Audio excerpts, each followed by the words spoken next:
Hindi umiitim. Tagal na nito, nung Pasko pa.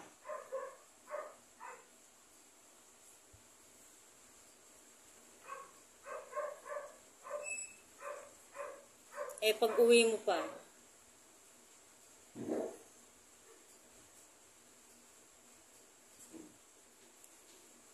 Pag uwi mo pa, yun, siguradong gold.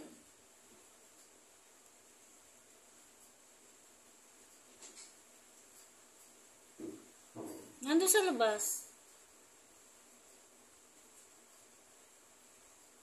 Yung ipinagagawa kong lalagyan ng damit ni Mikey, ngayon palang inuumpisahan.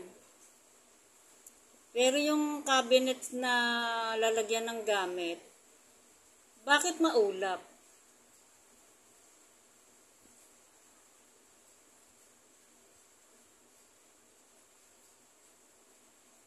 Yung cabinet na lalagyan ng mga gamit, buo na.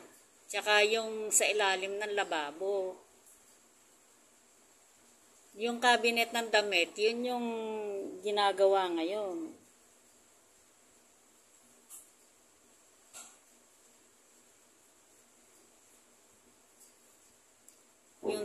Oo, sandali lang yung kapraso lang yun.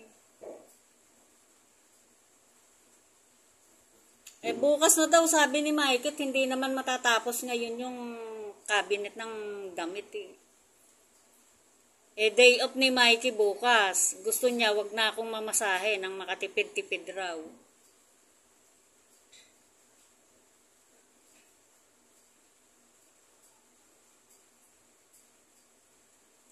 Mahina signal mo, nawawala ka.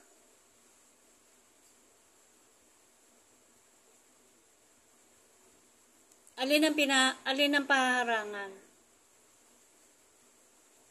Alin? Ganda nga eh. Hindi nakita pag nagluluto, di nakita pag papasok.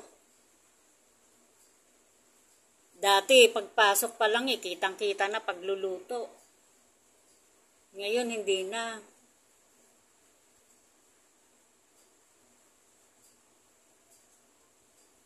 Eh, nagtipid nga lang ako eh. Ayos na yon.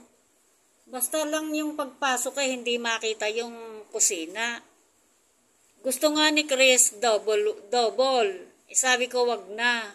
Para makamenos ako isang plywood.